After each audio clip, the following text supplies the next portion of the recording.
Oke, Shalom Bapak Ibu semua. Shalom, Shalom. apakah Shalom. PowerPoint kami sudah terlihat di layar? Sudah Sudah Pak. ya? Oke, ya. Sudah, Pak. Oke, Shalom semuanya ya Bapak Ibu semua. Mohon maaf sekali kami ada sedikit gangguan di hardware kami sehingga tadi sempat lost connection dan crash. Jadi mohon maaf kami harus reset dan restart ulang kembali semuanya. Mohon maaf sekali lagi. Semoga ini tidak mengganggu acara pada hari ini ya. Mari kita akan mulai. Saya akan share hal yang dimulai dari beberapa. Kalau kita berkata overcoming dark side, tadi sudah dibicarakan sedikit ya oleh MC dan juga oleh para peserta. Apa itu dark side? Mari kita akan lihat sedikit tentang kisah daripada beberapa hamba-hamba Tuhan ya. Yang next slide boleh. Yang pertama kita akan lihat dulu ya. Ini contoh beberapa hamba Tuhan yang saya coba angkat untuk kita sama-sama belajar. Musa, ya kita tahu Musa adalah hamba Tuhan yang luar biasa. Kenapa? Karena Tuhan memakai dia. Bahkan ada satu kalimat dikatakan bahwa dia adalah seorang yang paling lembut hatinya.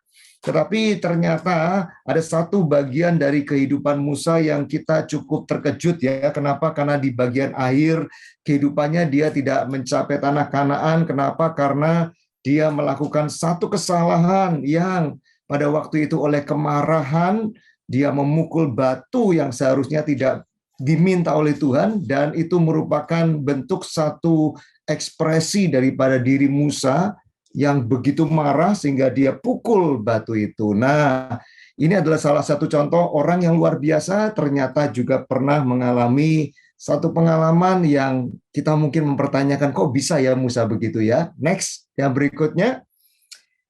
Yang kedua adalah Salomo. Kita tahu Salomo juga seorang yang Tuhan pakai luar biasa. Dia seorang yang paling berhikmat. Kenapa? Waktu dia berdoa, dia minta hikmat, Tuhan memberikan hikmat yang luar biasa. Tetapi kita juga tahu di bagian akhir kehidupannya, ternyata ada sesuatu yang menurut kita kok bisa begini ya Salomo ya. Seorang yang berhikmat, seorang yang dididik Daud, seorang yang bisa memiliki banyak, menulis banyak Amsal, ya. Tetapi justru dia mengalami yang namanya satu keadaan yang mungkin kita bertanya kok bisa dia punya istri 1.000 gitu ya. Ya bahkan gundiknya waduh banyak sekali gitu kan. Kenapa nggak cuma 10 gitu tapi begitu banyak. Nah, yang berikutnya adalah seorang yang bernama Raja Saul ya. Raja Saul juga kita tahu seorang yang Tuhan pakai luar biasa, tetapi justru di bagian akhir hidupnya kita sangat tahu dia begitu marah kepada Daud, dia begitu ingin membunuh Daud. Bayangkan seorang yang takut akan Tuhan tiba-tiba menjadi seorang yang ingin membunuh orang lain. Ya, nah yang berikutnya kita lihat Simpson. Ya, Simpson kita juga sangat tahu kisah ini bagaimana dia memulai dengan yang luar biasa. Tuhan mengurapi dia, memakai dia dengan luar biasa. Tapi akhirnya kita tahu Simpson di akhir hidupnya begitu banyak hal yang dia lakukan yang melanggar dan salah di hadapan Tuhan dan menghasilkan keadaan yang sangat menyedihkan di akhir hidup Simpson. Ya, nah mungkin pertanyaannya next slide berikutnya. Ini juga sama Yunus ya, tapi saya tidak bahas Yunus. Yang berikutnya. Nah, sekarang pertanyaannya apa itu dark side? Ya, Bu Ili akan menyampaikan apa itu dark side. Oke, kalau kita melihat tadi dari tokoh-tokoh Alkitab, mereka kurang apa lagi? Mereka sudah mengenal Tuhan, mereka dipilih Tuhan, mereka dipakai Tuhan luar biasa, mereka adalah seorang pemimpin yang dipakai Tuhan, tetapi kita melihat bahwa mereka tidak terlepas dari ada perilaku-perilaku negatif. Perilaku-perilaku negatif yang ada dalam diri pribadi manusia yang kadangkala sulit dikendalikan dan muncul sebagai reaktif. Nah, itu adalah sebenarnya wujud dari sisi gelap. Jadi kalau kita mau melihat apa itu sih sebenarnya sisi gelap, boleh kita lihat definisi sisi gelap. Definisi sisi gelap adalah perilaku apapun yang kelihatannya menguasai kita, ataupun ada dorongan atau motivasi yang rasanya mendorong kita secara tak terkendali. Mungkin itu merupakan suatu tanda yang menunjukkan kehadiran sisi gelap kita. Artinya adalah jika misalnya ada pola-pola di dalam diri kita yang mendorong kita untuk melakukan perilaku-perilaku negatif, Walaupun sebenarnya kita nggak mau, tapi itu mendorong kita sehingga seperti tak terkendali ataupun kita menjadi overreaction, itu sebenarnya adalah indikator bahwa ada isu dalam diri kita yang perlu diproses atau disebut dark side atau sisi gelap. Nah, dark side ini sebenarnya ada pada setiap kita, hanya saja disadari atau tidak disadari. Next, kita lihat ya slide berikutnya. Dark side itu sebenarnya tersembunyi. Kemudian kemungkinan besar tidak disadari. Kalau kita lihat dari teori iceberg, ada 10% dan 90%. 10% itu adalah perilaku-perilaku yang nampak dari keseharian kita. Cara kita berbicara, cara kita berperilaku, mungkin juga perilaku-perilaku negatif. Sebenarnya apa sih yang nampak di perilaku sehari-hari? Itu sebenarnya bersumber dari 90% yang tersembunyi di dalam diri kita. Seperti gunung es yang tampak di depan. Gunung es yang sesungguhnya adalah 90% yang tak terlihat. Sehingga apa yang kita ucapkan, apa yang kita lakukan, apa keputusan-keputusan kita, itu dikendalikan dan didorong oleh apa yang tidak tersembunyi, apa yang ada di alam bawah sadar. Nah, kalau di alam bawah sadar kita ada luka, kemudian ada hal-hal, ada isu yang belum terselesaikan, isu-isu negatif yang belum terselesaikan, hal tersebut yang akan mendorong kita berperilaku tertentu. Bukankah di firman Tuhan menuliskan apa yang keluar dari perkataan dan perilaku itu bersumber dari hati dan pikiran kita. Nah, hati yang terkontaminasi, pikiran yang terkontaminasi, itulah yang disebut dark side. Yuk kita lihat manifestasi-manifestasi dark side di dalam kehidupan kita. Oke, kita lihat next. Dark side di dalam kita, manifestasinya antara lain adalah ledakan-ledakan emosi. Misalnya, pernahkah kita mengalami ledakan-ledakan emosi yang nggak bisa dikendalikan? Overreaction. Jadi apa-apa yang over di dalam diri kita, itu kita perlu proses, ada sumbernya. Misalnya, cenderung marah-marah, kemudian juga kita tuh seringkali berkata-kata negatif, kemudian apalagi yang over ya, over perfeksionis, kemudian over control, kemudian over minder, kemudian over over kritik, kemudian juga over mandiri, terlalu mandiri, terus over dependent, hal-hal yang over dalam diri kita, yuk kita sama-sama cek. Misalnya nih ya, misal contoh, saya itu ada sesuatu yang bikin saya tuh bisa overreaction, yaitu kalau saya seseorang kasih feedback. Misalnya contoh, anak saya pernah kasih feedback buat saya. Feedbacknya tuh sederhana, cuma bilang begini, "Mah, kalau misalnya jemput sekolah, itu jemputnya jangan cuma tunggu di mobil, tapi masuk ke dalam ruang tunggu supaya kumpul sama mama-mama yang lain." Nah, sebenarnya kan itu feedback yang bagus buat saya, tapi saya jadi overreaction dan saya marah. Skala marahnya itu, skalanya kan bisa kesel, skala 2, bisa marah, skala 5, tapi bisa marah-marah, ledakan kemarahan, skala 7 atau skala 8. Nah, saya tuh marah-marah sama anak saya. Lalu saya mulai ngomong negatif. Saya bilang, mama-mama yang lain mah kurang kerjaannya tuh kumpul-kumpul doang, mama sibuk. Itu kan over banget. Ternyata, kenapa saya punya ledakan emosi waktu anak saya kasih feedback? Ternyata saya punya dark side loh. Dark side saya itu bersumber dari luka masa lalu. Karena mama papa saya dulu waktu mendidik saya, itu suka membanding-bandingkan. Jadi saya itu suka dibanding-bandingkan sama yang lain. Misalnya tentang nilai, tentang penampilan, apa aja dibanding-bandingin. Sehingga saya itu menjadi over ketika merasa ada orang membandingkan saya. Sehingga waktu anak saya memberikan feedback, saya merasa anak saya tuh membandingkan saya dengan mama-mama lain, padahal bukan. Makanya saya jadi overreaction. Luka masa lalu membuat saya memiliki ledakan emosi saat ada satu kejadian yang menjadi trigger yang mengingatkan saya tanpa sadar dengan luka masa lalu. Nah, sebenarnya saya bisa berespon dengan lebih positif, yaitu melihat bahwa itu feedback buat saya, supaya saya bisa bersosial dengan lebih baik lagi. Tetapi karena saya punya luka, dan luka itu merupakan dark side dalam diri saya nggak sadar, saya jadi memiliki emosi yang tidak terkendali. Sehingga kalau Bapak, Ibu, dan teman-teman ada isu yang berulang-ulang, pola yang berulang-ulang, yuk kita cek pola-pola dalam hidup kita. Apa saja yang sering membuat kita konflik, apa saja yang membuat kita marah tidak terkendali, apa saja yang kita membuat kesal, apa-apa yang over. Nah, ini adalah manifestasi dari dark side yang perlu diproses dalam hidup kita. Next, berikutnya, manifestasi dark side. Ya, berikutnya adalah pola pikir. Pola pikir itu adalah kita ini tanpa sadar punya pola pikir yang negatif. Pola pikir negatif ini contohnya seperti apa? Munculnya dari mana? Pola pikir itu adalah cara pandang. Jadi cara pandang itu bisa cara pandang terhadap diri sendiri, terhadap orang lain, terhadap situasi. Dari mana cara pandang itu? Cara pandang itu adalah biasanya munculnya adalah dari message atau pesan-pesan yang kita terima pada saat kita dibesarkan.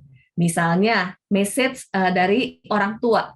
Orang tua tuh pernah bilang begini sama kita, kamu tuh gitu aja nggak bisa ya, kamu tuh begitu aja salah lagi, salah lagi.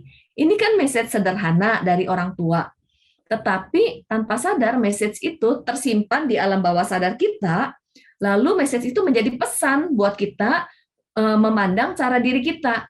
Jadi kita tuh punya pola pikir terhadap diri kita, saya nggak bisa, saya salah, saya salah. Sehingga pada saat kita mau melakukan sesuatu, kita udah merasa saya salah, saya salah, saya salah. Kemudian misalnya orang tua konflik. Nah, pada saat orang tua konflik, seorang anak tuh bisa berpikir, jangan-jangan ini salah saya, jangan-jangan saya yang penyebab konflik. Nah, kejadian-kejadian di masa kecil itu membawa satu pesan atau message yang mempengaruhi cara pandang kita. Orang tua konflik bisa akhirnya kita berpikir menjadi anak yang selalu salah, anak yang penyebab masalah. Atau juga punya message, pernikahan itu nggak bahagia, pernikahan itu buruk. Nah, message-message yang menjadi cara pandang kita, itu akan mempengaruhi bagaimana kita berperilaku, bagaimana kita mengambil keputusan, dan bagaimana kita juga bersikap. Misalnya orang tua konflik, kita jadi bersikap negatif kepada pasangan, atau curiga, dan sebagainya. Kemudian juga ada pola pikir yang suka berasumsi, overgeneralisasi, pola pikir yang suka jumping to conclusion. Nah, kita perlu cek pola-pola pikir supaya kita bisa memperbaharui pola pikir dan kita bisa memiliki pola pikir yang lebih sehat lagi. Ini seringkali kita nggak sadari. Next, berikutnya. Manifestasi dari dark side adalah addiction. Addiction, kecanduan. Apa-apa yang menjadi kecanduan di dalam hidup kita, diri kita, itu sebenarnya adalah manifestasi dari dark side, dan kita perlu telusuri akarnya. Kemudian addiction itu bisa jadi addiction yang negatif atau addiction yang kelihatannya positif. Kalau addiction yang negatif itu udah jelas banget, misalnya pornografi, kemudian narkoba, drugs, games, itu kan addiction yang kelihatannya negatif. Tapi ada banyak addiction yang kelihatannya positif, namun merupakan addiction loh. Contohnya addiction di kerja, workaholic, kerja terus. Kemudian overachievement, addiction untuk mencapai prestasi. Kemudian addiction yang lain adalah contohnya saya tuh punya addiction belanja buku, beli buku rohani, buku belajar. Kelihatannya addiction-nya bagus, tapi sebenarnya itu adalah manifestasi dari dark side. Apa-apa yang over itu pasti ada akarnya. Kemudian contohnya ada lagi yang punya addiction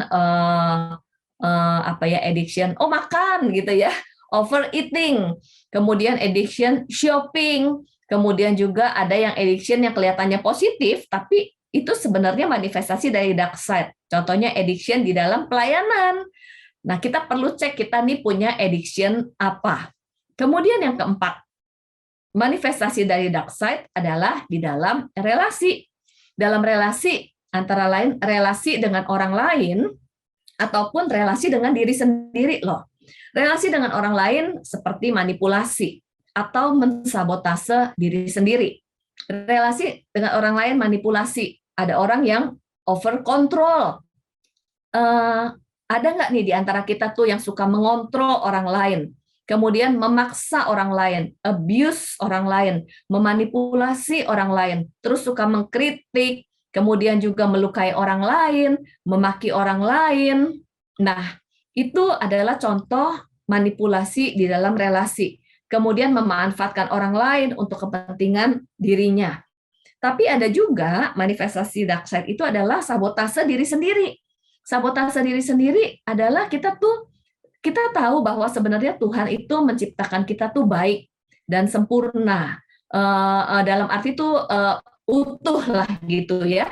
Namun kita seringkali yang mendiskon, mensabotase diri kita sendiri, menganggap kita tuh nggak bisa, nggak berguna, kemudian minder, lalu juga ada inner critic, kemudian juga kita nggak percaya diri, sering merasa bersalah, kemudian menghakimi diri sendiri. Nah, kalau dalam relasi bisa menghakimi orang lain, bisa juga menghakimi diri sendiri. Kemudian juga tidak menghargai diri sendiri, tidak bisa menerima diri sendiri. Itu kan mensabotase diri sendiri. Tapi dalam relasi tidak bisa menghargai orang lain, tidak bisa menerima orang lain gitu ya, nggak bisa menerima kelebihan dan kekurangan orang lain. Kalau lihat kelebihan orang lain, iri. Kemudian lihat kekurangan orang lain, nggak bisa diterima, nuntut orang lain.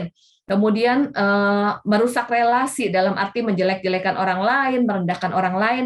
Nah, kita lihat, terus dalam relasi juga sering konflik, kita nggak bisa empati. Ini adalah ciri-ciri sebenarnya manifestasi bahwa kita tuh punya dark side di dalam diri kita.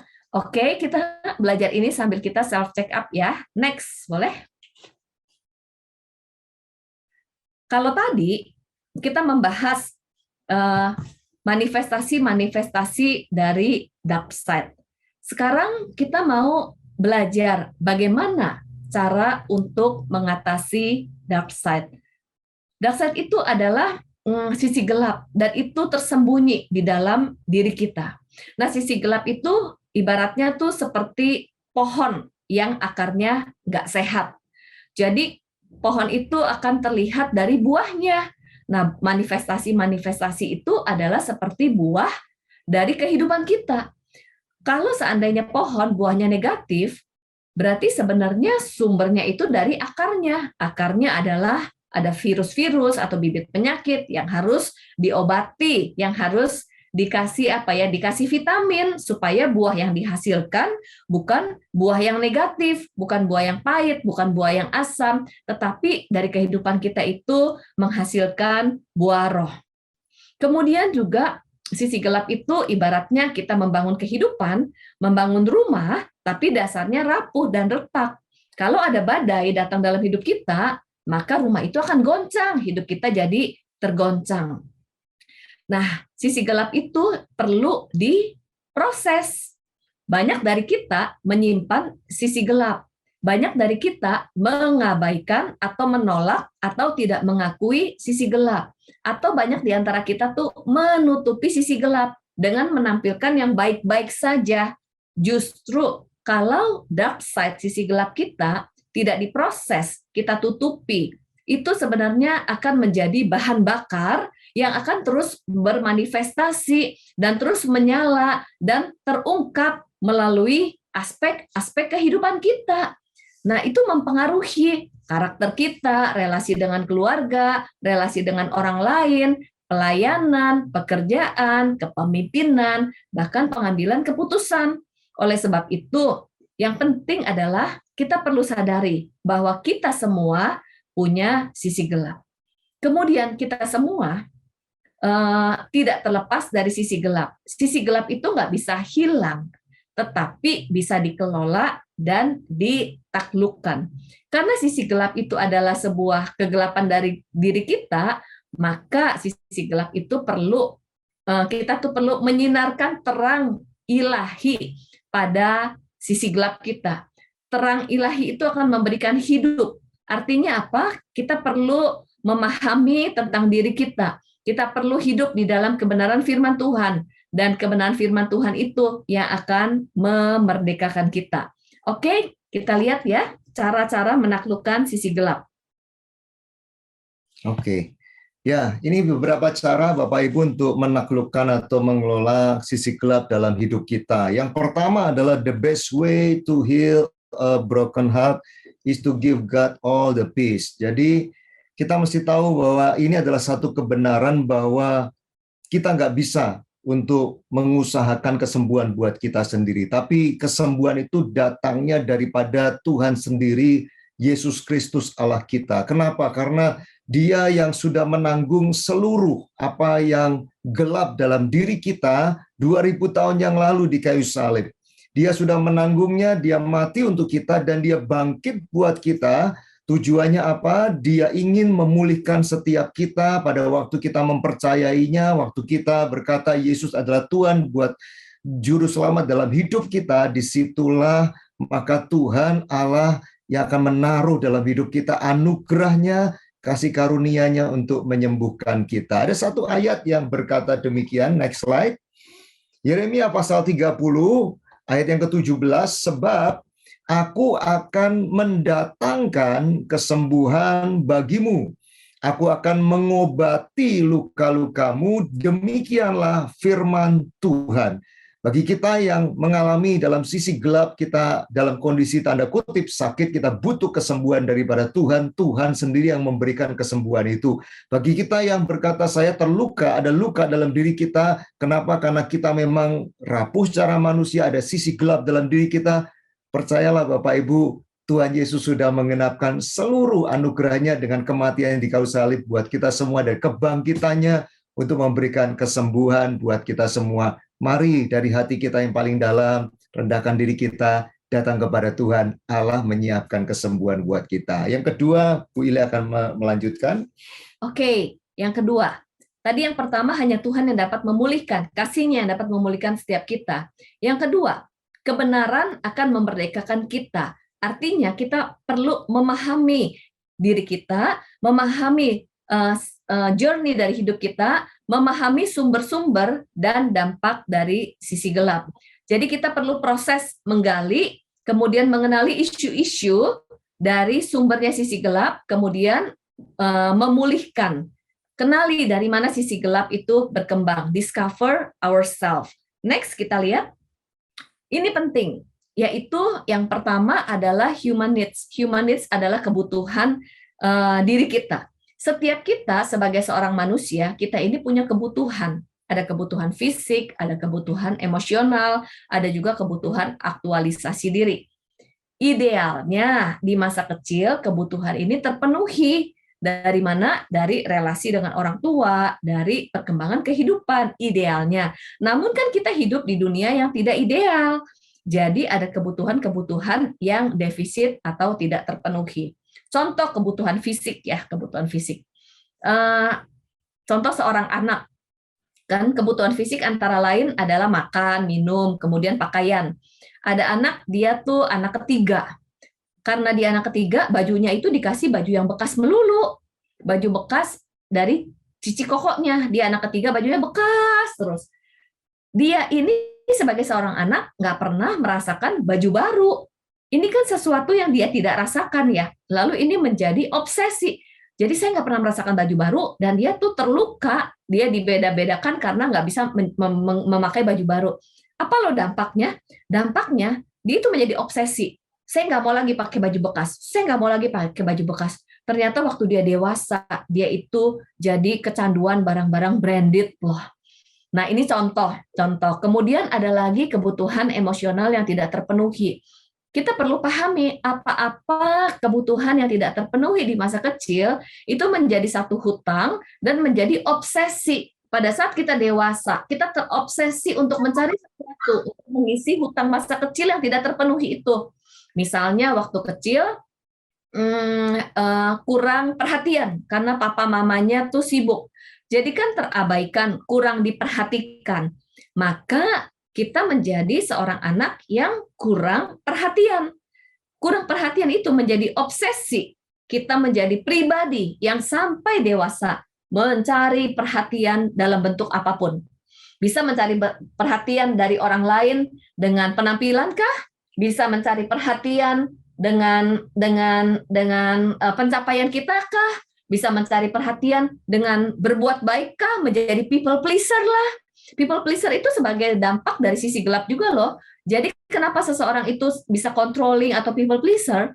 Akarnya tuh adalah bisa mencari perhatian, bisa kepengen dapat teman, bisa supaya dihargai, bisa supaya diterima. Karena di masa kecilnya kurang dihargai, tertolak, kemudian kurang diperhatikan. Kemudian juga contohnya ada seorang anak yang kurang cinta, kurang kasih sayang. Kan idealnya adalah sebagai anak itu terpenuhi dengan tangki cintanya, terpenuhi ya dengan cinta dari orang tuanya.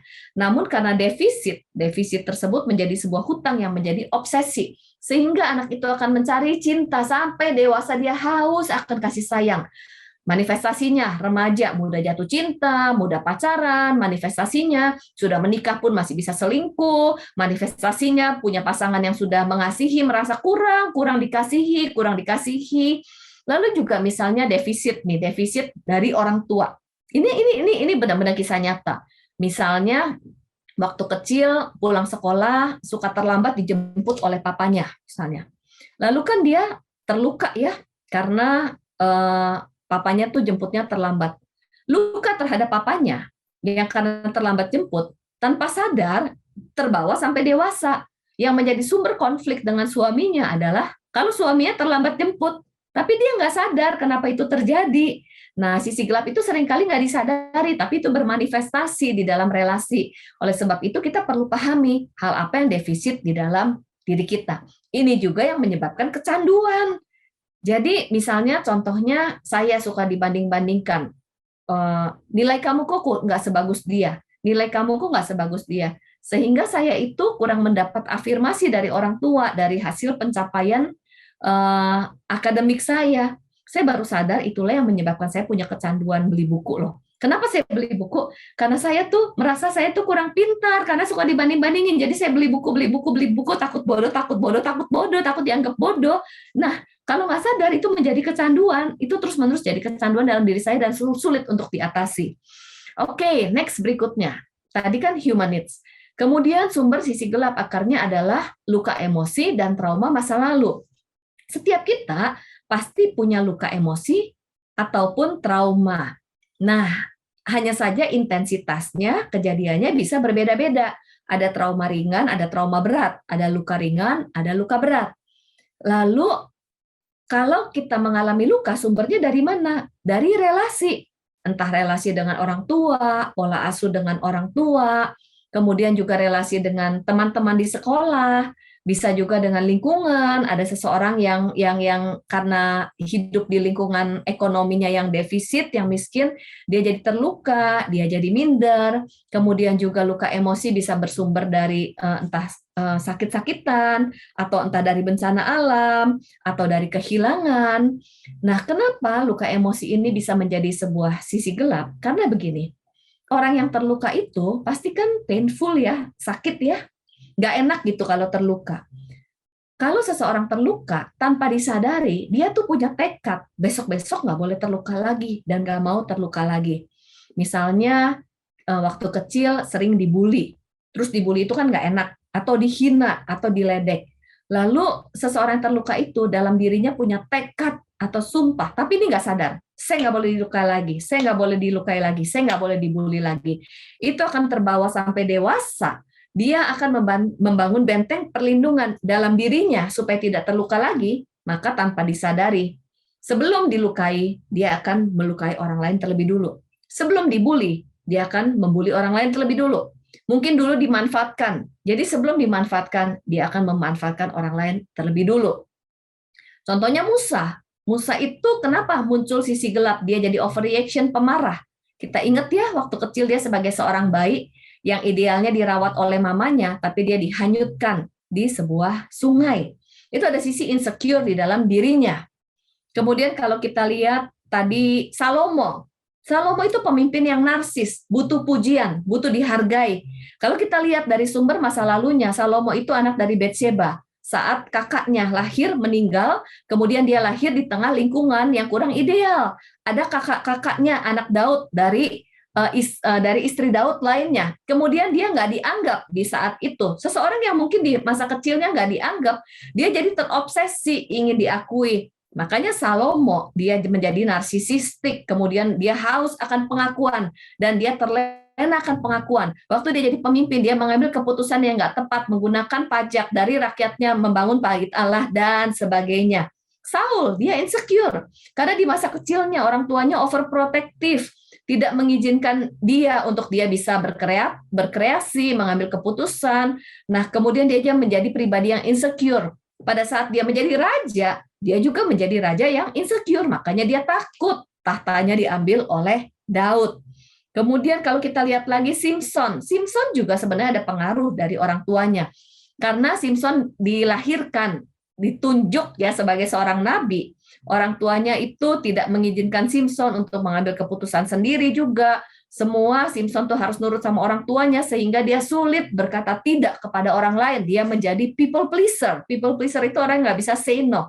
Oleh sebab itu, kalau kita untuk mempelajari diri kita, pelajari pola-polanya dari manifestasi, lalu kita juga check up dari pengalaman-pengalaman atau sumber-sumber luka emosi di pengalaman masa lalu. Oke, next berikutnya ya.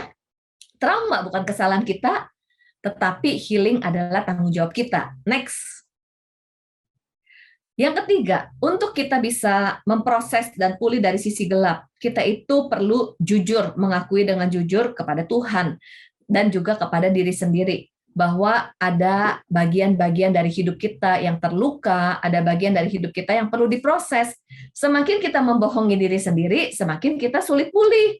Semakin kita membohongi diri sendiri, hidup kita tuh jadi jaim dan Tuhan tuh sulit bekerja untuk diri kita. Karena kita tuh hidup di dalam kebohongan demi kebohongan. Contohnya, Adam tidak mengakui, betul waktu Tuhan tanya. Kalau kita nggak mengaku, kita sulit pulih. Tapi kalau kita jujur di hadapan Tuhan, kita butuh pemulihan, maka Tuhan akan bekerja di dalam kehidupan kita. Next, berikutnya. Ya, yang keempat sekarang adalah forgiveness. Ini langkah yang keempat ya Bapak Ibu ya, pengampunan. Ya, kita tahu bahwa tadi sudah dijelaskan oleh Bu Ili, ada kalau kita melihat masa lalu kita, bukan berarti kita nggak mau, kita berpikir kita mau kembali ke masa lalu, bukan, tapi kita mau melihat sumber-sumber di mana Bapak Ibu mengalami luka tadi ya, emosi, terluka, tersakiti, kecewa di masa kita, di masa lalu, masa kecil kita. Nah, pada saat kita menyadari itu, maka apa yang kita mesti lakukan adalah kita harus mengambil satu keputusan untuk mengampuni. Mungkin kita berpikir ya, next slide boleh. Mengampuni itu gimana Pak? Ya kan sukar ya, tetapi ada satu kalimat di sini, choosing to forgive, ya, memilih untuk mengampuni. Kita mungkin berkata, Pak, kan susah. Sebenarnya Bapak Ibu, waktu kita di dalam Kristus, kita sudah menerima pengampunan itu terlebih dahulu. Dari Kristus, dari dosa kita yang begitu banyak. Nah, oleh sebab itu, kasih itu sebenarnya Tuhan sudah taruh di hati kita. Kasih yang sanggup untuk mengampuni orang-orang di masa lalu yang pernah menyakiti kita. Yang menyakiti masa lalu kita, masa kecil kita. Nah, ini waktunya Bapak Ibu kita membuka hati kita untuk saya mau Tuhan. Sebenarnya kemampuan untuk mengampuni Tuhan sudah taruh dalam hidup kita karena ada kasih Kristus. Tetapi ini waktunya kita mengambil keputusannya untuk memilih mengampuni atau tidak mengampuni. Itu adalah bagian kita Bapak Ibu. Ya, kenapa? Karena nanti pada waktu kita mengampuni maka kita seperti membuka satu penjara dalam hati kita yang selama ini mungkin nggak bisa di tempat yang sama, nggak bisa makin luas hati kita, nggak bisa makin bertumbuh untuk mengenal Tuhan lebih lagi, bejana hati kita, tapi selama ini yang terpenjara. Pada waktu mengampuni maka akan terbuka pintu yang baru dan kita akan mengalami satu kehidupan yang baru, satu level yang baru. Ya, nah next yang berikutnya yang kelima, langkah kelima adalah growth atau bertumbuh Bapak Ibu. Artinya di dalam proses untuk kita menaklukkan dark side dalam hidup kita, mungkin tidak langsung beres dalam satu hari atau 1 jam, tetapi butuh prosesnya. Nah, tangga ini adalah gambar ini, Bapak Ibu, itu adalah merupakan sebuah lambang daripada proses ya. Kalau kita naik ke atas, biasanya step by step, satu demi satu tangga. Nah, seringkali kita berpikir, Pak, saya mau pulih 100% langsung hari ini juga. Kadangkala mungkin Tuhan akan memberikan langkah-langkah tidak dalam sekali langkah, tapi mungkin bisa 2 langkah, 3 langkah, 4 langkah. Next, berikutnya. Nah, Bapak Ibu perhatikan, waktu kita bertumbuh, maka kita tidak lagi menjadi pribadi yang mudah reaktif, ya, tetapi kita mulai bisa meresponi dengan respon yang berbeda, respon yang lebih dewasa, dan kita bisa memanage hidup kita, mengelola diri kita lebih baik, ya, dari perilaku-perilaku yang menjadi kecenderungan kita selalu kita lakukan selama ini karena ada dark side itu. Nah, yang berikutnya di slide yang berikutnya, nah ini Bapak Ibu, bagaimana kita melalui proses step demi step itu. Yang pertama, pelihara persekutuan kita dengan Tuhan. Ingat poin yang pertama tadi ya, segala sesuatu pada akhirnya kita tahu Tuhanlah yang bekerja dan Tuhanlah yang menaruh kesembuhan dalam hidup kita. Dan jangan lupa Bapak Ibu, waktu kita sudah membangun hubungan dengan Tuhan, kita perlu juga memiliki komunitas. Artinya kita memiliki orang-orang yang di dalam satu community untuk bisa saling support, saling mendoakan. Supaya apa? Pemulihan itu bisa terjadi dengan lebih baik dan juga lebih cepat pada akhirnya. Nah, yang berikutnya, slide berikutnya. Oh ya, ya. Kedisiplinan rohani harus dibangun dan dilatih secara berulang-ulang. Jadi ini salah satu kunci untuk kita bertumbuh, bisa mengelola, bisa menaklukkan dark side dalam hidup kita, waktu kita juga bertumbuh secara rohani kita, secara maksimal hari demi hari, waktu demi waktu. Dari kami, ini yang mau saya sampaikan. Bu Ili akan menambahkan sedikit di bagian penutup ini. Ya, sisi gelap itu bisa menjadi hal yang positif dalam hidup kita, ataupun bisa melumpuhkan hidup kita. Namun sisi gelap yang sudah diproses bisa menjadi hal positif, bisa menjadi berkat bagi diri kita dan juga bagi orang lain. Bahkan kalau kita bisa memproses sisi gelap kita, bagaimana journey bersama dengan Tuhan kita memproses sisi gelap, itu bisa menjadi sumber inspirasi untuk kita bisa menjadi berkat dan menolong orang lain yang memiliki pengalaman yang sama. Tapi sisi gelap yang disembunyikan dan tidak diproses itu yang akan mengendalikan diri kita sehingga kita bermanifestasi dalam perilaku-perilaku yang negatif. Oleh sebab itu, saya mengajak Bapak, Ibu, Saudara, dan teman-teman, yuk marilah kita minta Tuhan untuk menerangi hati kita, untuk kita juga memahami pola-pola reaksi dan juga memahami sumber-sumber supaya kita bisa membawanya kepada Tuhan, berproses, dan Tuhan yang memulihkan setiap kita. Demikian sharing dari kami, semoga materi ini bisa memberkati. Tuhan Yesus memberkati kita semua. Kami serahkan kembali kepada panitia.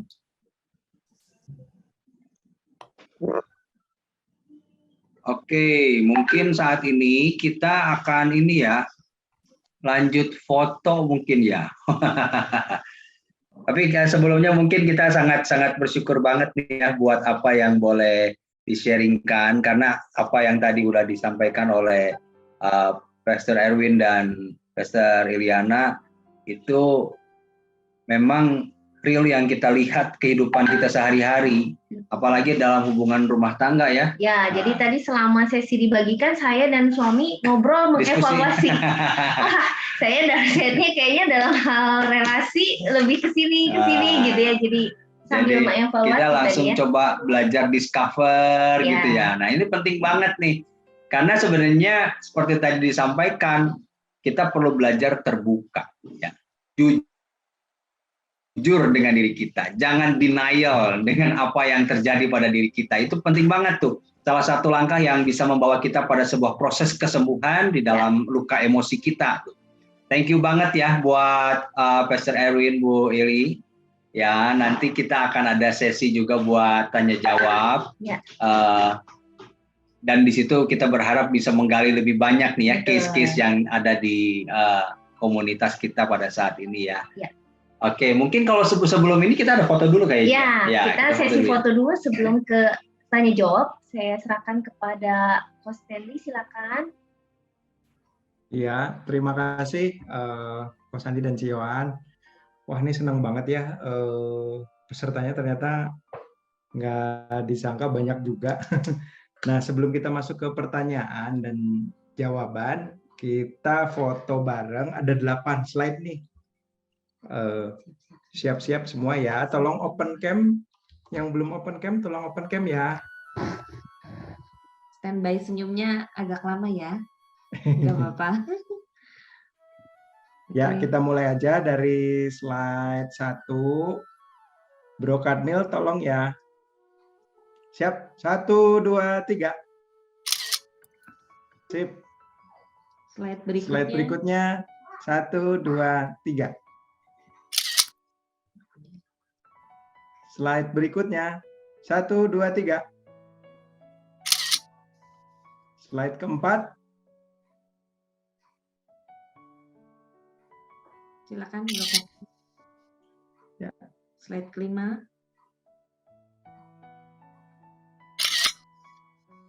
Slide keenam.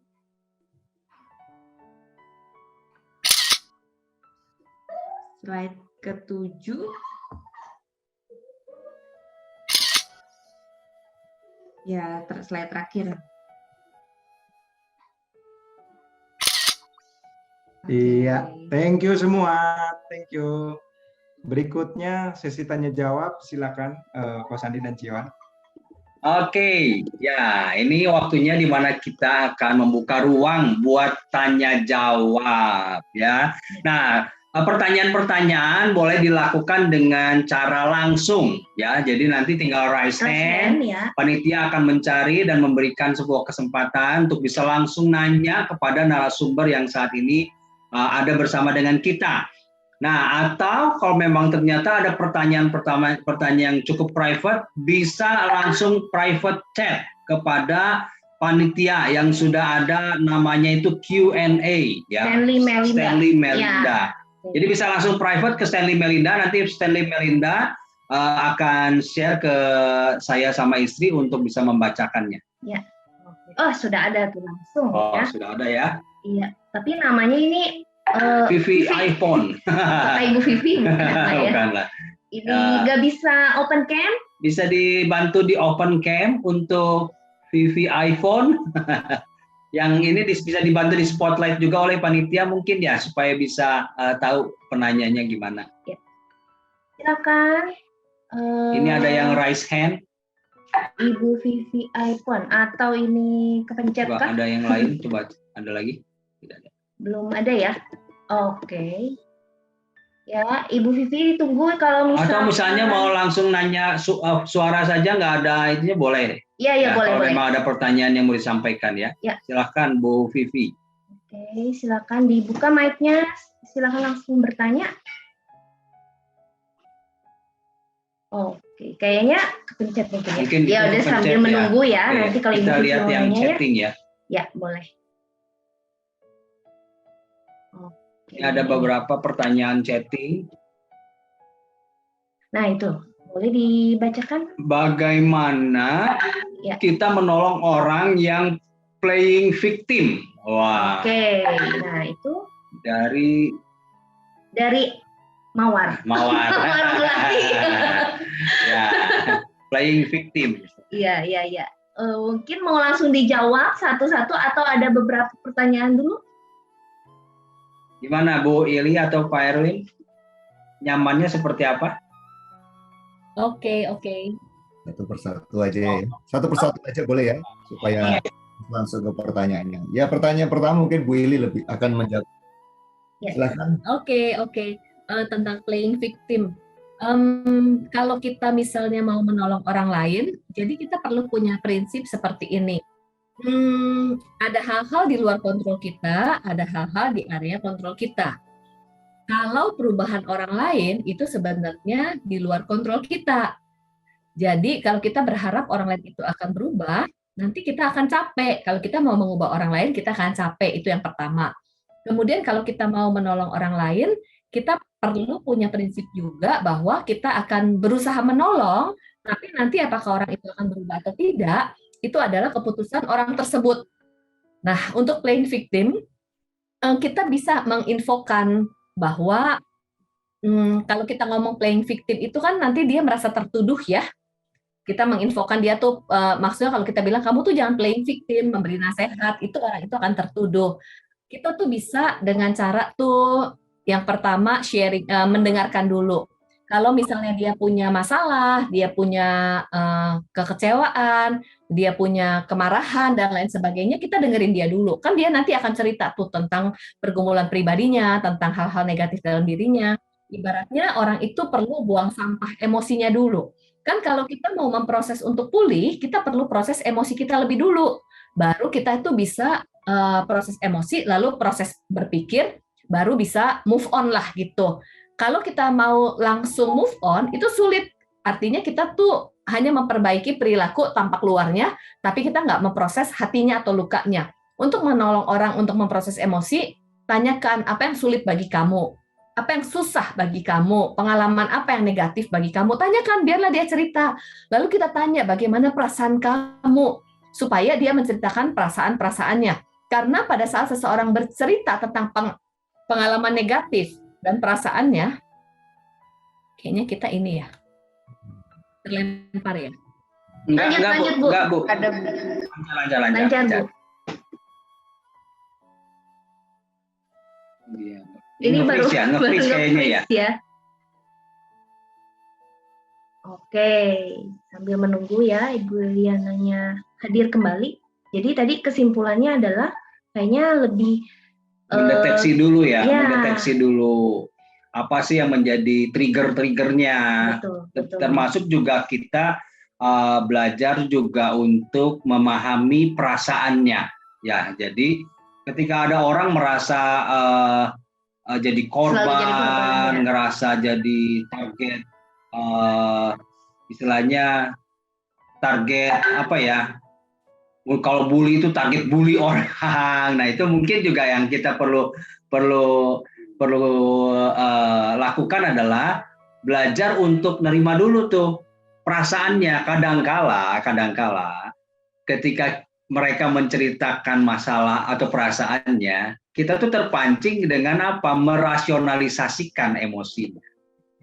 Padahal sebenarnya emosi itu jangan dirasionalisasi, emosi itu diterima aja, dimengerti, karena itu yang diperlukan, gitu ya, bahwa emosi itu perlu dimengerti dulu, diterima dulu, gitu, jangan dirasionalisasi. Misalnya contoh ketika ada istri lagi sedih karena hal-hal yang mungkin buat suami itu sepele.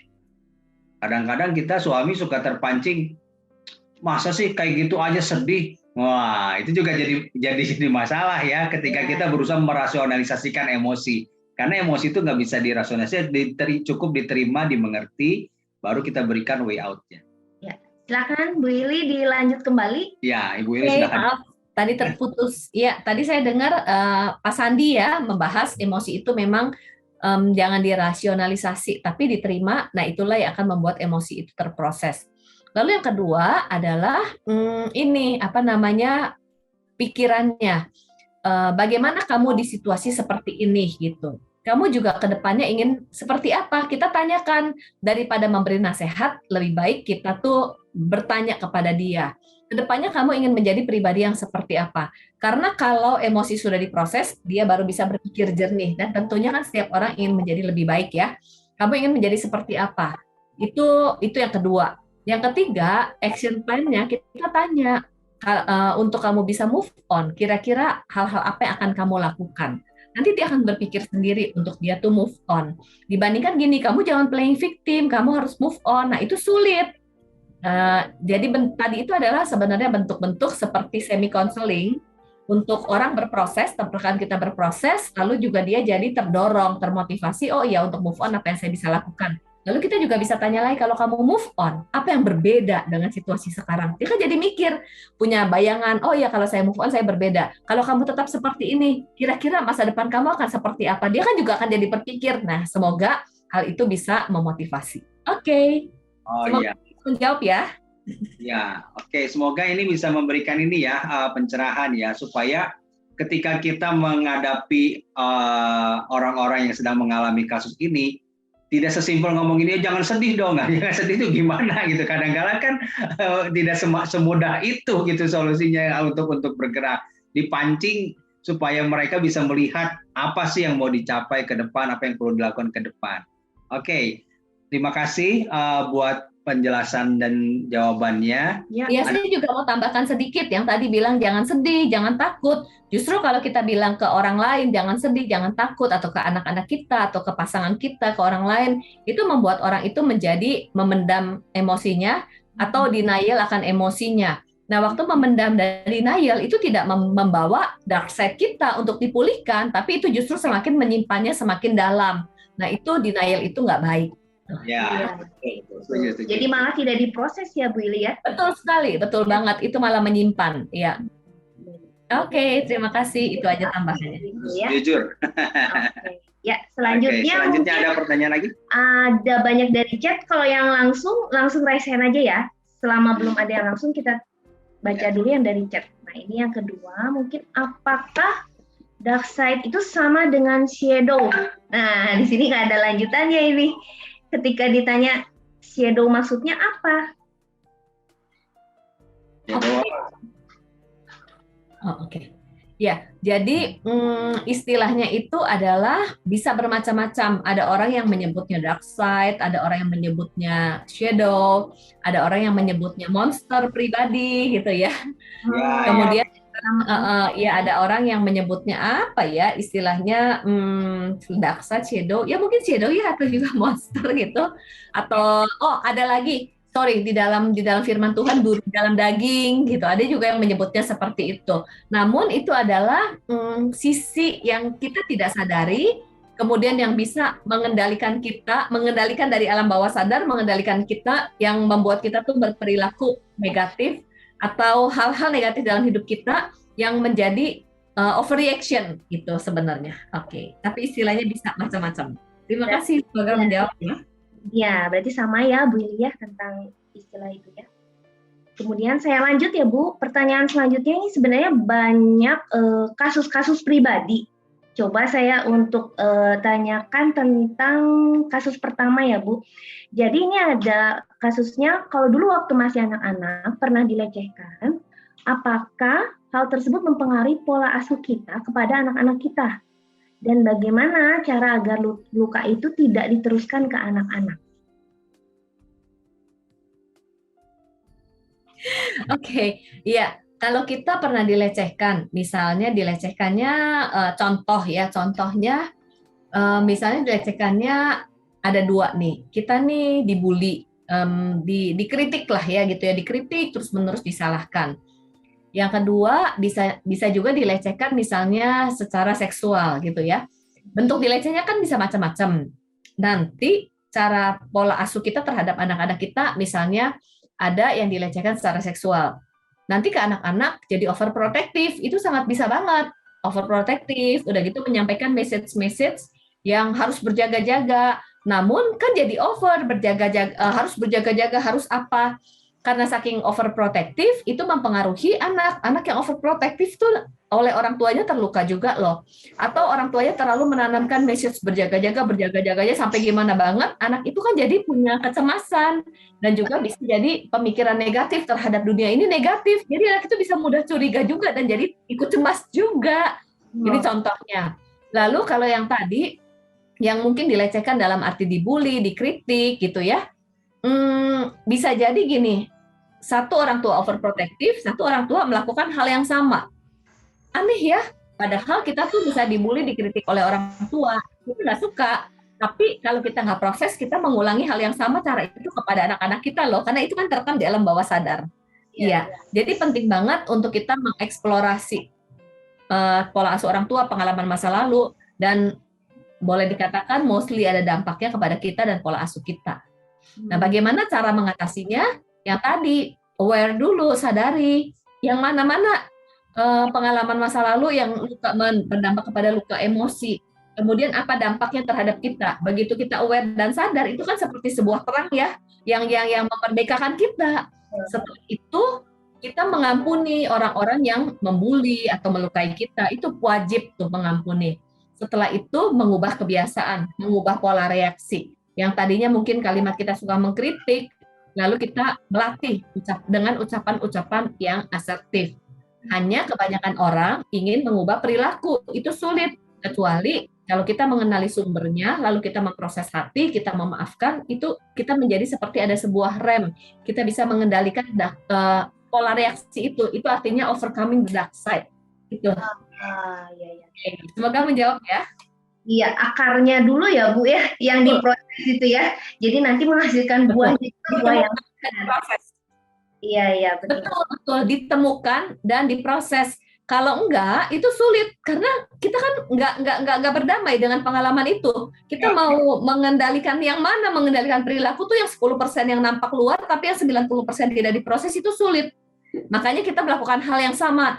Kan Rasul Paulus bilang, saya melakukan hal yang tidak ingin saya lakukan, tapi berulang-ulang, karena itu bersumber dari hati kita yang perlu diproses.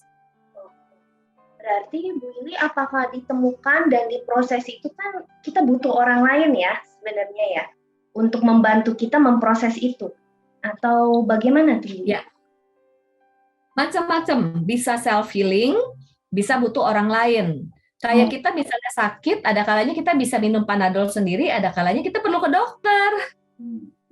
Ya, jadi jangan ragu untuk cari bantuan. Nah, kita butuh orang lainnya tuh bisa macam-macam, bisa dengan belajar, kita bisa dengan ikut workshop, ikut seminar, ikut grup counseling, atau kita ikut konseling. Itu contoh membutuhkan orang lain, ataupun di dalam komunitas, inputan dari orang lain itu kan sebenarnya mengingatkan kita ya prinsipnya, dan juga dari relasi. Kalau kita dengan relasi nih ya, dengan relasi, terus ada hal yang nggak enak, pola yang berulang-ulang, itu kan sebenarnya Tuhan pakai orang lain untuk menggelitik kita. Benar ya? Pada saat gelitik, ada orang yang bereaksi atau lari, atau akhirnya terus overreaction, atau yang refleksi. Waktu refleksi sebenarnya kalau kita ada pola-pola emosi itu adalah jendela loh untuk kita mengetahui hati kita yang terdalam itu lukanya di mana, kalau kita mau berproses. Jadi the power of other itu luar biasa banget. Ya. Oke, semoga menjawab ya. Apalagi kalau dengan pasangan, kan relasi dengan pasangan itu yang paling sering memunculkan dark side-nya kita. Wah, itu sebenarnya tujuannya ya. Dengan pasangan, dengan anak, wah itu. Iya, benar. Dark side itu paling banyak muncul tuh dalam keluarga loh. Iya, tinggal keputusannya mau diproses atau disembunyikan ya Bu ya. Oke. Nah, ini ada lagi nih Bu pertanyaan yang masuk ya. Kenapa menjadi posesif dengan pasangan itu jelek? Sekarang banyak orang yang selingkuh. Kenapa tidak kita tidak mempertahankannya? Gitu. Jadi kan ada orang nggak boleh posesif. Padahal menurut yang penanya ini adalah posesif itu perlu lah, karena kan lagi banyak pasangan yang aneh-aneh gitu, perselingkuhan gitu. Oke. Iya deh. Kalau kita lakukan sesuatu, nggak cuma tadi menjaga pasangan, kita lihat loh di balik kita melakukan itu sumbernya ada dua, karena love atau karena fear atau insecure. Ya, kalau karena kita mengasihi untuk yang terbaik buat dia, itu oke. Intinya begini. Kamu nanti kalau pergi kemana-mana hati-hati ya supaya kamu tuh tidak dilukai, tidak disakiti oleh orang lain gitu. Terus udah gitu beda dengan kamu tuh hati-hati ya karena kita tuh khawatir, terus kita fear, kita takut ditinggalkan, kita tuh takut kenapa-napa dan sampai over, itu kan jadi posesif ya. Betul. Ya, jadi kita lihat karena ketakutan atau karena kita mengasihi dia. Termasuk juga ya benar dalam relasi itu beda banget itu. Pokoknya ada dua hal aja yang mendorong, karena love, karena kasih, atau karena fear atau karena insecure, baik dalam relasi maupun di dalam pelayanan dan juga pekerjaan, di dalam pengambilan keputusan. Pengambilan keputusan dalam pelayanan pekerjaan karena passion, karena kita suka, atau karena kita fear, takut disaingi oleh orang lain, takut ditinggalkan, atau untuk supaya diakui, itu kan karena fear, karena insecure, karena luka. Iya. Jadi perlu diketahui juga ini ya dasar motivasi yang mendorongnya ya perilaku itu. apa gitu ya. Betul, melindungi itu oke, perlu, protektif itu perlu. Kan apa-apa yang over itu adalah salah satu indikator bahwa sebenarnya itu ada dark side. Iya. Apa-apa yang over ya. Kalau posesif itu kan udah overprotective ya. Ya, betul.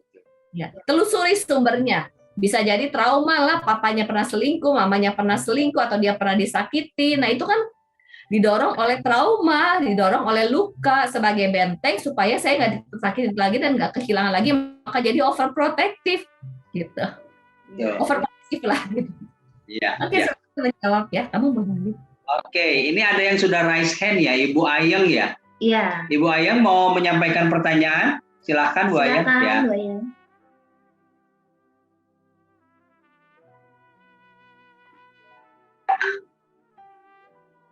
Ya, Shalom, Ibu Iliana dan kakak-kakak semua. Terima kasih karena lewat Ko Anton di komsel kami di ICI yang menginformasikan hal ini sehingga kita boleh bergabung di sini, dan dari penjelasan Bu Ili tadi, atau panggilnya Kak ya, dari Kak Ili tadi mengenai ada dark side atau sisi kita yang mendorong kita melakukan sesuatu atau bereaksi berlebihan karena ada pengalaman atau masa lalu di alam bawah sadar kita yang kita sendiri tidak tahu. Dan ketika Kak Ili menjelaskan tentang dark side itu, saya seperti diingatkan bahwa ternyata saya ada sisi gelap diri saya, yaitu saya itu suka mengontrol suami, bahkan anak-anak saya secara berlebihan. Dan saya itu cepat emosi kalau ada sesuatu yang saya perintahkan atau saya suruh itu tidak segera dilakukan. Saya bisa cepat marah untuk hal itu. Dan ketika dijelaskan oleh Kak Ili tadi, ternyata saya itu tidak tahu kalau yang memicu. Saya teringat karena waktu saya kecil dulu, papa saya itu sering tidak dianggap oleh keluarga mama saya.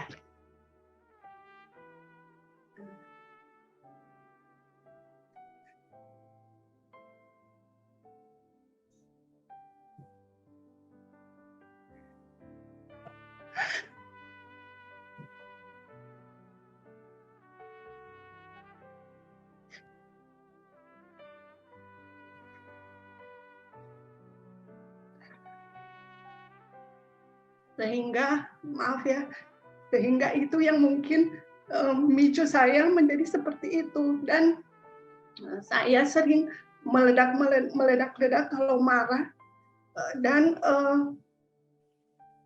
overprotective terhadap suka mengontrol suami dan anak-anak saya. Karena itu saya sangat berterima kasih karena dibukakan tentang hal ini, dan mungkin ada bagian-bagian lain juga yang saya tahu banyak di diri saya yang harus diubahkan. Dan kalau bisa hal-hal apa saja yang kadang-kadang yang kita sendiri tidak sadar, ternyata hal itu yang saya selama ini cari tahu apa yang menyebabkan saya sering marah dan meledak seperti itu. Ternyata ketika Kak Ili menjelaskan, saya teringat akan itu. Ternyata dulu saya melihat bagaimana papa saya itu sering tidak dianggap oleh keluarga mama saya. Sehingga itu yang membuat saya merasa tidak senang kalau ada orang yang misalkan menganggap remeh saya menjadi cepat marah, dan saya ingin mengatur semua orang. Jadi saya sangat berterima kasih Kak Ili untuk bagian ini. Terima kasih juga untuk Ko Anton yang sudah share di grup sehingga saya bisa mengikuti mungkin komsel ini, dan mungkin ada bagian-bagian lain yang banyak di diri saya yang tahu dari dijelaskan tadi, dan butuh proses untuk melewati semua itu. Dan mungkin saya akan sharing ke komsel nanti ke Ko Anton, mungkin bisa ada follow up lebih dalam lagi. Terima kasih. Thank you buat sharingnya ya. Thank you, Bu. Tetap semangat dan tetap berproses. Mungkin saya menanggapi, memproses sisi gelap itu benar-benar proses seumur hidup. Jadi apa yang Tuhan ingatkan kita proses, nanti besok-besok ada yang Tuhan ingetin lagi, ada yang Tuhan ingetin lagi, ada yang Tuhan ingetin lagi. Jadi pemulihan itu seperti daily cleansing of our faith. Ya, jadi marilah kita membuka hati biar Tuhan terus bekerja dalam hidup kita. Nah, inilah yang dinamakan pertumbuhan di dalam kekristenan. Waktu kita berproses, kita pulih, karakter kita berubah. Jadi kita bertumbuh dalam karakter, menjadi semakin hari semakin seperti Kristus. Oke, makasih buat sharingnya. Oke. Luar biasa banget ya, Bu Ayeng boleh terbuka sharing dengan kita dalam kesempatan ini. Mungkin juga pengalaman yang dialami oleh Bu Ayeng juga banyak yang lain ya mengalami hal tersebut, sehingga apa yang di-sharingkan tadi juga bisa memberikan sebuah kekuatan buat teman-teman yang lain yang sedang punya pergumulan yang sama. Tetap semangat dan minta supaya terus Roh Kudus berikan insight ya untuk hal-hal yang menjadi pengalaman akar persoalan kehidupan kita ya. Oke. Ya. Ada lagi pertanyaan? Ya, ini saya rangkum aja ya karena banyak sekali chat yang masuk. Jadi saya rangkum aja jadi satu pertanyaan. Jadi ini tentang dark side antara pasangan suami istri. Banyaknya ya. Jadi banyak yang bertanya bagaimana menyikapi tentang pasangan yang pertama workaholic ya, jadi sampai lupa sama keluarganya. Lalu kedua juga ada pasangan yang bebal, tidak peka gitu ya, terlalu sensitif. Nah, itu pasangan-pasangan yang mungkin saja dilihat oleh pasangannya itu dark side-nya ya. Dan saya rangkum semuanya itu dalam pertanyaan, jadi kalau antara suami istri itu bagaimana untuk saling mengetahui dark side-nya masing-masing dan masing-masing menyadari untuk tidak menekan tombol merah istilahnya gitu ya pasangannya, sehingga akhirnya bereaksi, atau bagaimana seharusnya gitu ya. Atau saling menyembuhkannya gimana? Ya, sebagai ya pasangan maksudnya gitu begitu. Ya. Silakan Ibu atau Mas Erwin.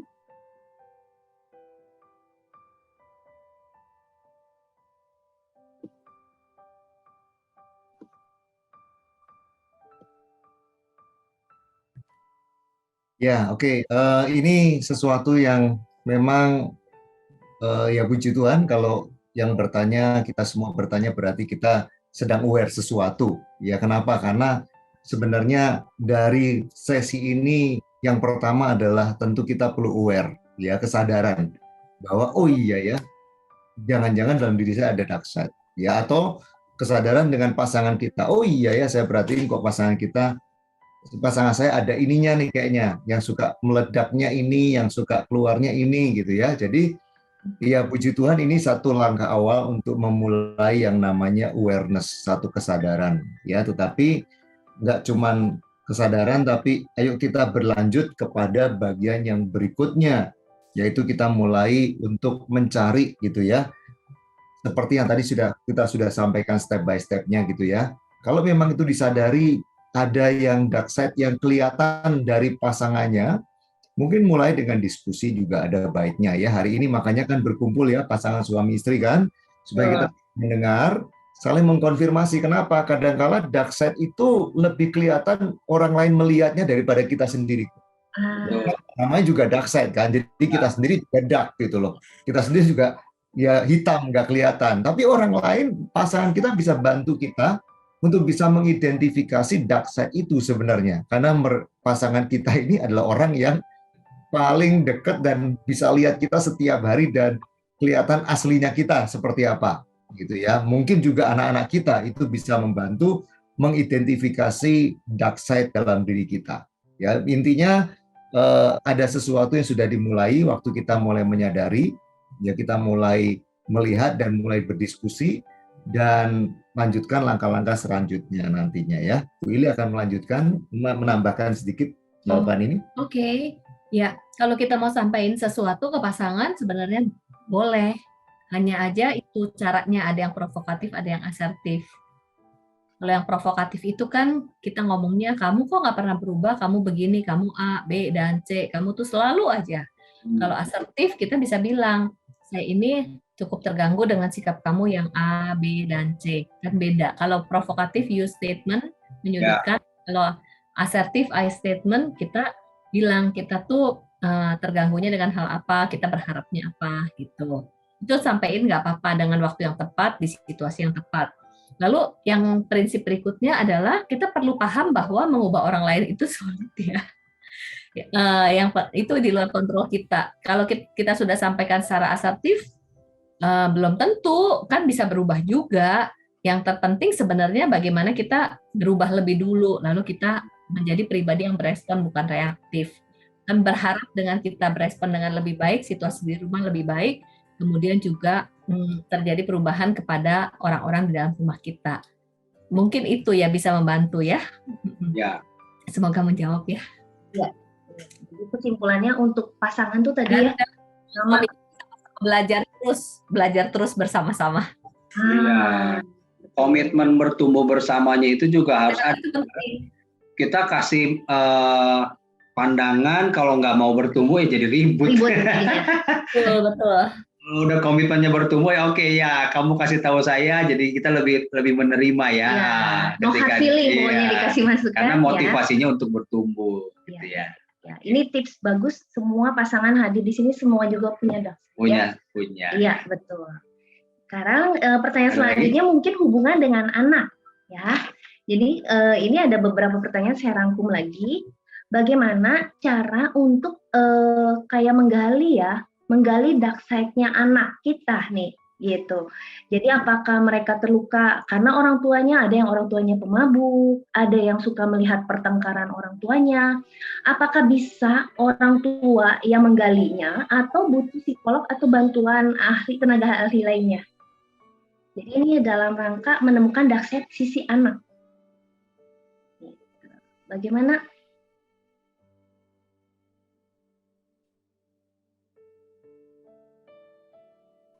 Oke, saya menjawab dulu ya. Untuk anak-anak bisa dua, bisa dari orang tua, bisa juga bantuan orang lain. Kalau misalnya dari kita, dari orang tua, ada hal yang simple itu kita bisa tanya aja sama anak apa yang kamu nggak suka dari papa dan mama. Nanti anak jawab loh. Masalahnya waktu anak kasih tahu kita belum tentu siap terima. Iya. Nanti misalnya bilang, iya mama itu pemarah atau papa itu apalah gitu ya. Nanti kita biasanya suka menyangkal, enggak kok nggak marah. Mama kan nggak marah, yang bikin marah itu kamu. Begituin lagi kan, gitu. Jadi kalau kita mau tolong anak, kita tuh perlu siap. Kalau kita mau tolong anak, ini kita nggak bisa menyuruh anak mengerti orang tua. Anak kan belum pernah jadi orang tua. Bagaimana anak bisa mengerti orang tua? Justru kita yang perlu mengerti dan empati sama anak, karena kita pernah jadi anak-anak. Nggak bisa berharap anak yang berubah. Perlu dari kita dulu yang berubah, gitu kan, kita yang lebih dewasa. Sehingga banyak orang tua yang nggak pulih, yang punya luka, kita berharap anak menjadi pemulih diri kita. Misal orang tua yang identitas dirinya negatif, nggak punya keberhargaan diri, lalu menjadikan anak sumber keberhargaan diri. Giliran anak nilainya jelek, diomelin, dianggap malu-maluin papa dan mama. Padahal kan itu tanpa sadar memanfaatkan anak untuk mengisi keberhargaan diri kita dengan nilai dan pencapaian anak. Itu perlu paham dulu loh, dan itu seringkali membuat anak itu terluka. Lalu kita kalau kita orang tua luka, kita seringkali tanpa sadar meng-abuse anak. Mengontrol kah, memajakan kah, itu kan salah satu bentuk abuse pada anak ya. Lalu juga seperti kita relasi suami istri nggak baik. Waktu relasi suami istri nggak baik, tanpa sadar menjadikan anak pengganti pasangan untuk memenuhi emotional needs yang tidak terpenuhi dari pasangan, itu active abuse loh. Oke. Jadi penting banget untuk orang tua berproses lebih dulu. Karena kalau orang tua punya luka, apalagi suami istri nggak sehat, itu nanti ledakan kemarahannya, emosi yang tertumpuknya itu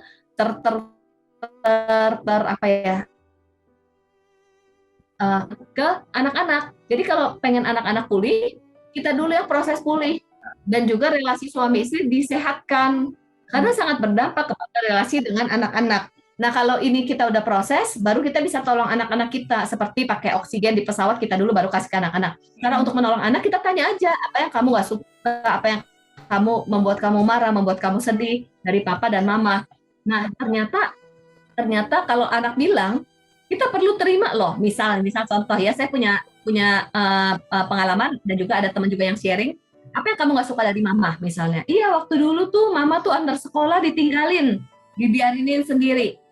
Ternyata kita jadi orang tua suka pengen begini, iya tapi kan dulu kan untuk supaya kamu mandiri gini. Nah itu jangan defense, jangan membela diri, jangan kualifikasi. Justru kalau anak cerita apa yang membuat dia marah atau sedih, kita bilang bagaimana perasaan kamu waktu kejadian itu, kamu gimana, kamu merasa diperlakukan seperti apa. Lalu waktu anak cerita bilang, mama atau papa minta maaf ya, maukah kamu memaafkan papa atau mama? Nah, perlu seperti itu. Bukan membela dirinya, tapi waktu anak cerita minta maaf. Nanti tanya lagi, pengalaman apa lagi yang membuat kamu gak suka? Dia bisa loh ceritain loh satu demi satu yang kita gak terpikirkan. Lalu dia cerita. Nah, pada saat dia cerita, jangan menyangkal, jangan membela diri, jangan mengklarifikasi. Lalu tanyakan perasaannya, lalu minta maaf. Disitulah rekonsiliasi. Tapi orang tua perlu pulih dulu, karena kalau enggak akan cenderung defense dan jadi berdebat. Atau orang tua bisa jadi dipenuhi rasa bersalah, jadi nggak bisa memaafkan diri sendiri lah gitu, jadi menyesal. Penyesalan itu pasti ada, tapi itulah cara supaya kita tuh bisa rekonsiliasi sama anak. Namun ada kalanya juga kan kita terbatas ya, nggak apa-apa kok anak kita punya mentor rohani atau juga konseling, itu juga bisa membantu. Anak-anak itu bukan mencari orang tua yang sempurna. Kalau kita pernah salah, bagaimana kita berproses, itu menjadi teladan buat anak kita juga untuk dia berproses untuk dirinya dan juga nanti dia bagaimana jadi orang tua terhadap anak. Semoga menjawabnya. Ya, satu tambahan aja prinsip sederhana ya. Kalau ingin anak-anak kita pulih, belajarlah seperti seorang yang melatih seorang anak untuk berenang, maka dia harus seorang yang bisa berenang terlebih dahulu. Kalau dia nggak bisa berlatih, kalau dia nggak akan bisa jadi pelatih berenang yang baik kalau dia tidak pernah berenang atau tidak bisa berenang. Jadi mulailah dari diri kita, orang tua, kita mengencourage ya, kita semua mengalami proses ini dulu, kita semua bisa mengalami satu perubahan lebih baik, maka kita bisa mengarahkan anak-anak kita, itu kuncinya. Thank you, Tuhan berkati. Wow. Waduh, ini pertanyaan masih banyak yang masuk. Satu lagi bisa? Mungkin satu lagi aja ya. Satu lagi pertanyaan. Bu Eli sama Pak Erwin masih bersedia menjawab pertanyaan satu pertanyaan. Masih banyak sebenarnya Pak Cet. Iya, kayaknya perlu dibuat sesi lanjutan nanti ya. Oke. Jadi gimana? Ya. Pertanyaan. Ini pertanyaan terakhir ya. Ini saya rangkum lagi. Jadi ada beberapa gangguan sebenarnya ya, kayak misalkan suka dengan sesama jenis, atau misalkan ada juga gangguan OCD gitu ya. Apakah itu juga merupakan dark side buat seseorang? Ya, silakan Ili atau Pastor Erwin. Betul, itu salah satu manifestasi juga ya, manifestasi. Sehingga perlu ditelusuri sumbernya dari mana. Oke, berarti kesulitan dalam relasi atau misalkan sikap-sikap yang istilahnya di luar kebiasaan itu juga perlu ya ditelusuri, karena itu dark. Iya, betul. Kayak tadi manifestasi dari dark side itu yang keempat itu dalam relasi ya. Manipulasi atau sabotase. Ya. Oke. Sabotase itu juga berarti sabotase terhadap diri sendiri, negatif terhadap diri sendiri, mendiskon diri sendiri. Ya. melumpuhkan diri sendiri. Kalau manipulasi itu ke arah relasi dengan orang lain, melukai orang lain. Ya, oke. Nah, berhubungan dengan ini ya, Bu Ili sama Pak Erwin tentang relasi. Tadi kan sempat disampaikan tentang bagaimana salah satu manifestasinya adalah ketika seseorang tuh over control terhadap orang lain. Ya. Nah, berkaitan dengan tipe temperamen. Orang dominan kan cenderungnya ngontrol gitu. Nah, ngontrol yang ini tuh dalam kategori luka atau temperamen itu gimana cara ngelihat batasannya? Melihat batasannya ini relatif ya, kita nggak bisa memberikan garis yang garis perbedaannya apa, memang sulit diidentifikasi ya. Kenapa? Karena ini sifatnya relatif. Justru dilihat dari diri kita sendiri yang mengalami atau pasangan kita bisa membantu, apakah kita dalam konteks yang keterlaluan tanda kutip ya, tadi ya, over ya. Nah, ini yang tahu siapa? Pasangan kita, orang dekat kita. Kenapa? Atau diri kita sendiri bahkan yang lebih tahu. Kalau orang lain kita lihat secara sekilas kan ada orang yang dia juga ngontrol, tapi apakah itu adalah over dari kehidupan yang seperti itu, ataukah ini memang sesuatu yang normal dari dulu memang begini gitu. Nah, itu memang sedikit relatif sifatnya. Bu Ili akan nambahin sedikit. Oke. Misalnya kan pribadi yang dominan ini kan cenderung dia tuh lebih mengontrol dan lebih memimpin ya. Mengontrol dan memimpinnya itu sebenarnya baik, itu kan dibutuhkan untuk semua orang. Ya. Dibutuhkan oleh semua orang, mengontrol dan memimpin. Hanya saja apa-apa yang over control dan juga terus memimpin dan tidak mengizinkan orang lain untuk memimpin, itu kan berarti udah over ya. Seseorang yang controlling atau punya kepribadian dominan yang senang mengontrol itu perlu balance. Dia perlu mengelola dirinya, ada hal-hal yang bisa dikontrol ataupun ada hal-hal yang dia bisa delegasikan lah gitu ya, let it go. Karena kalau dia tidak sehat, dia akan cenderung over control-nya. Ya. Sekarang kita lihat pribadi yang satunya lagi yang stabil. Stabil itu kan cenderung let it go, cenderung people pleaser. Menyenangkan orang lain itu juga perlu dalam hidup ini. Namun kalau kecenderungan itu akan lebih cenderung mengalah. Mengalah itu perlu, tetapi kan ingat apa-apa yang over itu nggak sehat. Kenapa dia jadi cenderung mengalah? Dia over mengalah.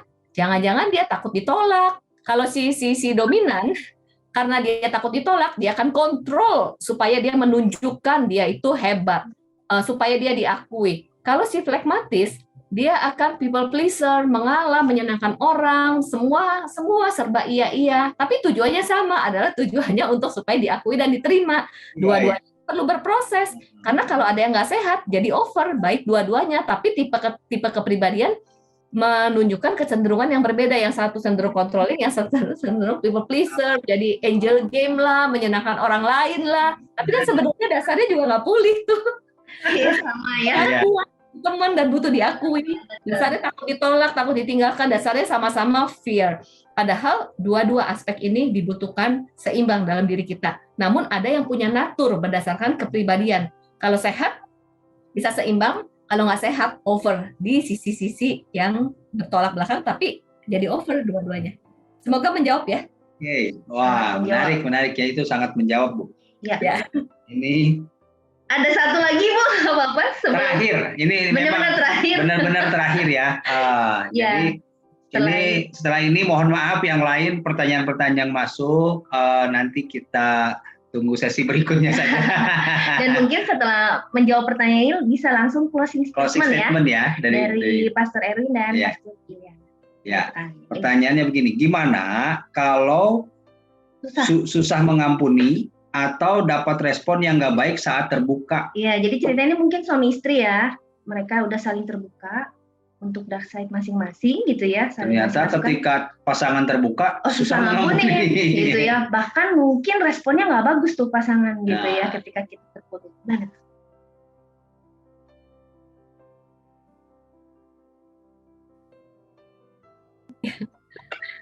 Oke.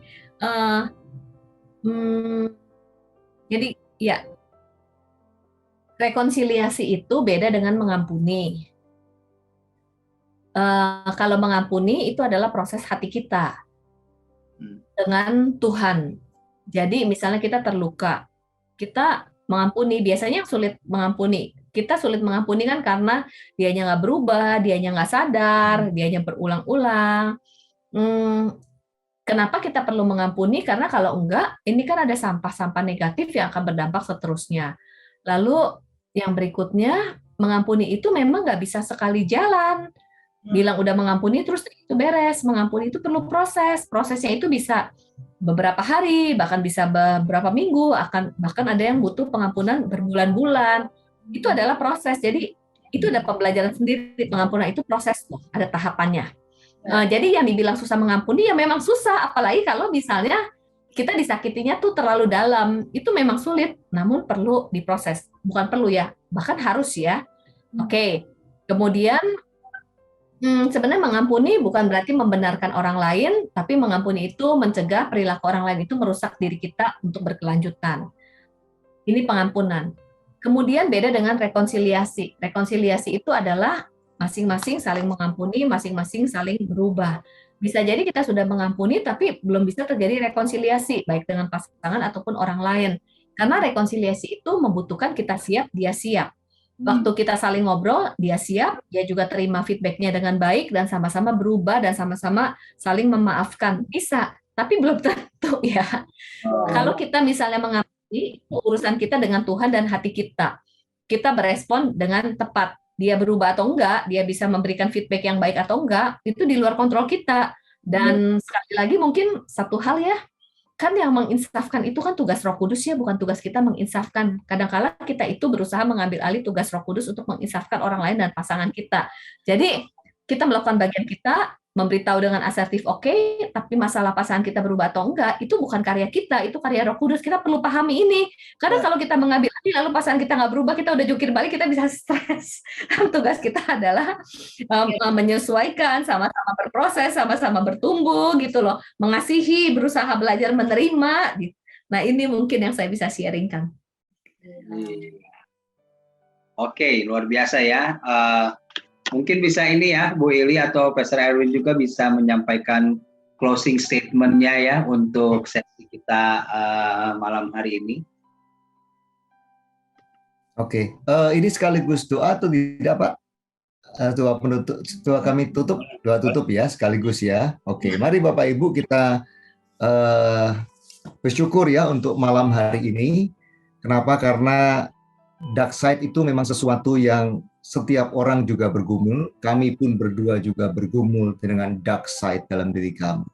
Tidak ada satu orang pun yang tidak bergumul dengan dark side, dan di Alkitab juga menjelaskan orang-orang yang bergumul dengan itu, dan bersyukurlah kalau hari ini kita bisa menemukan ya, atau Tuhan membuka sesuatu dark side dalam diri kita. Itu satu awal yang begitu indah untuk memulai satu perjalanan proses pemulihan, untuk memulai satu perjalanan mengelola dark side itu menjadi lebih baik lagi dan lebih baik lagi, starting dari awal ini. Step pertama kita menyadarinya. Step pertama kita berkata, Tuhan, saya mau dark side saya ini Tuhan proses untuk lebih baik, dan saya bisa menguasainya, mengelolanya dengan baik. Saudara, ini waktunya yang terbaik untuk kita datang kepada Tuhan. Ya, ini waktunya untuk kita memulai proses untuk menjadi pribadi yang bisa mengalahkan dark side kita bersama dengan Tuhan Yesus. Bukan dengan kekuatan kita, bukan dengan kemampuan kita, tapi kasih karunia Tuhan yang begitu luar biasa itulah akan membawa kita bisa mengelola dark side dalam diri kita. Mari Bapak Ibu kita berdoa sama-sama ya. Kita tundukkan kepala kita, pejamkan mata Bapak Ibu. Saya tahu ada di antara kita yang pada malam hari ini terbuka sesuatu. Itu bukan dari diri kita, itu dari Roh Kudus yang bekerja. Itu dari kasih Kristus sendiri yang begitu mengasihi Bapak Ibu pribadi dan mengasihi juga keluarga. Sehingga Tuhan membuka sebuah langkah baru pada malam hari ini. Sebuah kesadaran akan dark side itu mulai terbuka dalam hati kita. Nah, kalau Tuhan mengizinkan juga untuk kita menemukan penyebab-penyebab atau akar luka di masa lalu kita, di masa kecil kita, rasa kecewa, rasa terluka yang menghasilkan perilaku-perilaku seperti itu yang sampai hari ini kita baru menyadarinya.